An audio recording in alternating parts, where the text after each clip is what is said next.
Hello. Thank you for shortlisting us firstly. We feel very proud about that. My name is Sandy Warden. I'm a Patient Experience and Involvement Coordinator for Leicester Partnership NHS Trust. I'd like to start by saying that all involved in this particular project really do feel very proud of this achievement. We already feel like winners really, because just purely by the success of our workbook locally and how it has created such positive impact on our local community. I'm so sorry about the phone. Sorry about that. Secondly, the category. We really feel it fits perfectly with our objectives for this project, as this was and still remains our main focus to reach out to support the users of our service, their family and friends. Can I have the next slide, please? So I'd like to start with talking about our motivators. So in April 2020, which seems like a lifetime ago for all of us now, whilst we're all in the throes of an unprecedented situation of a national global pandemic and lockdown, we wanted to reach out to our network community to continue to provide support at such exceptional time. In the first lockdown, and it seems very strange to say about that on reflection, that it was our first lockdown, we never realised that it would be referred to as that. So being in this situation where we're in the throes of a global pandemic, along with the fact we're all experiencing a national lockdown, which brought us all much fear and uncertainty, we took steps to reach out to our network members to explore what their needs were at this time. We wanted to stay connected, as we realised that some of our network members lived alone and were currently very isolated, unbefriended and in need of some daily structure and support. I think when we look back, we can all relate to feeling like that. We wanted to express that we still care and felt strongly about maintaining the health and well-being of the members that we connected with.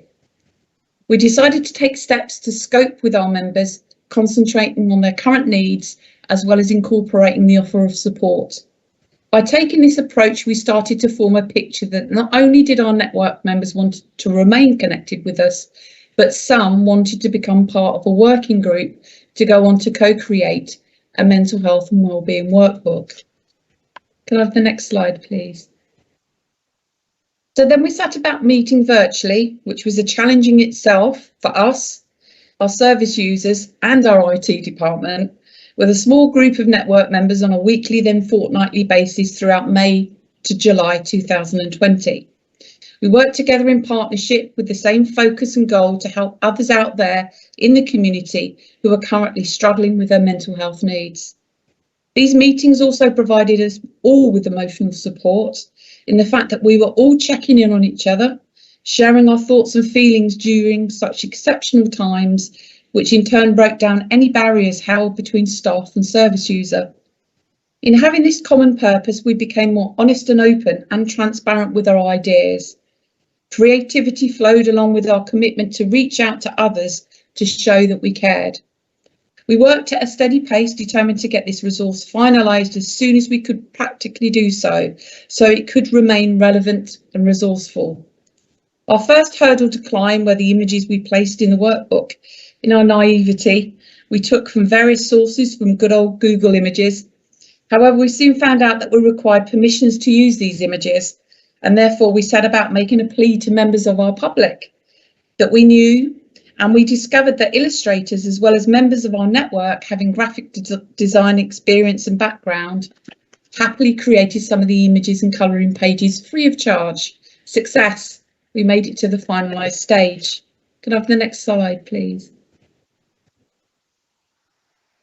We soon realised after sharing and distributing the workbook with our members that we started to receive really positive feedback.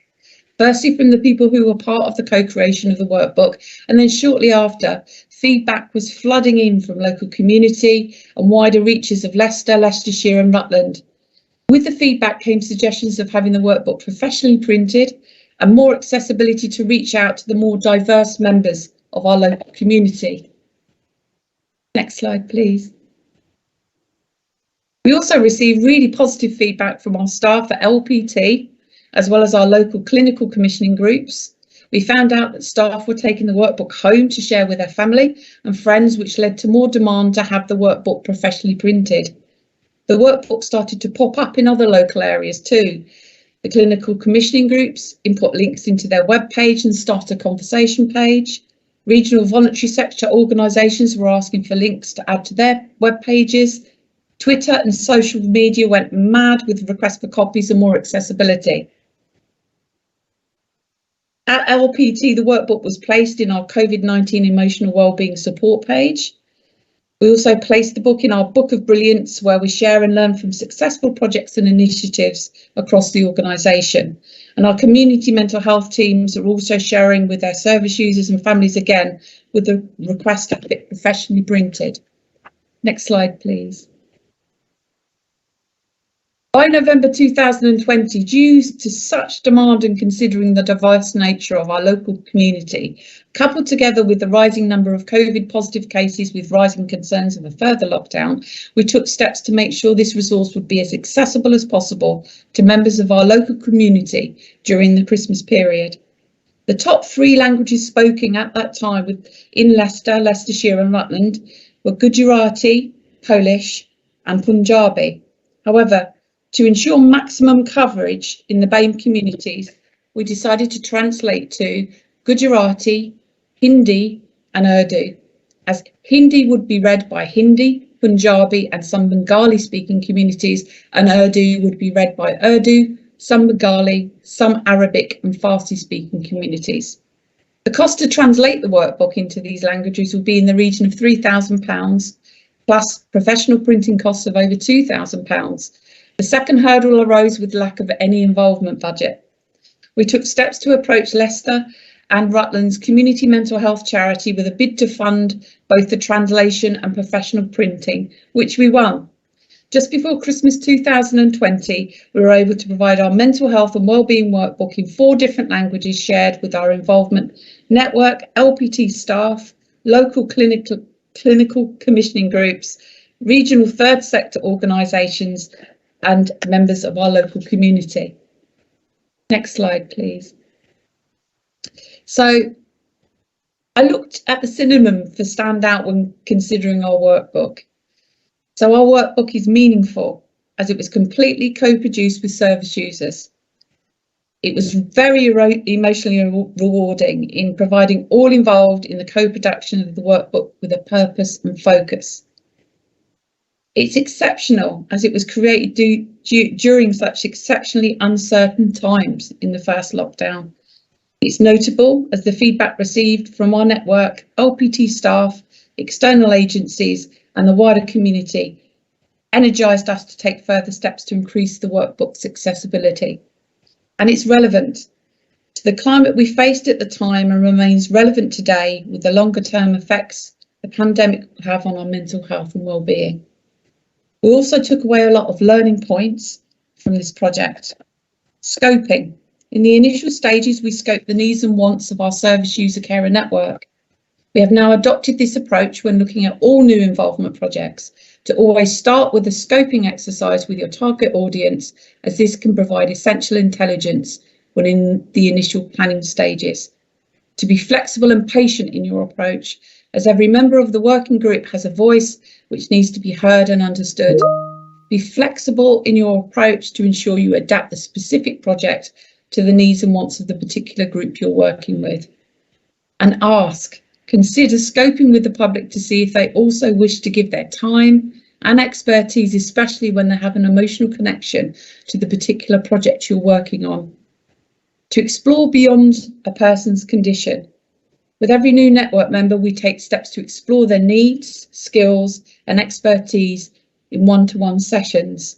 Utilise the skills and expertise of your existing service user carer network. For example, we have members with expertise in graphic design that have worked in the NHS for many years, human resources, management, psychology, teaching, leadership and art.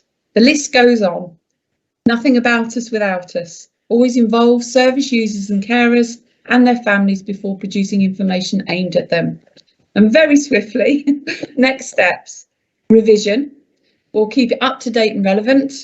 and create more accessibility, to extend out, to look at easy read versions, and perhaps to look at maybe a Braille version. And last slide, please. Thank you. Thank you for shortlisting us today. Thank you for your time. And very, very quickly, I'd like to acknowledge the following people. Nicola Green, Working Group Member. Marie Kavanagh, Working Group Member. Monica, who designed the front cover. Lorna Bell Harty, who created all of the colouring pages in the workbook. Lindsay Bowler-Warden, who created the illustrations in the workbook. And Hayley Cocker, Working Group Member, my manager, friend, and a great source of support during those exceptional times. Thank you for listening.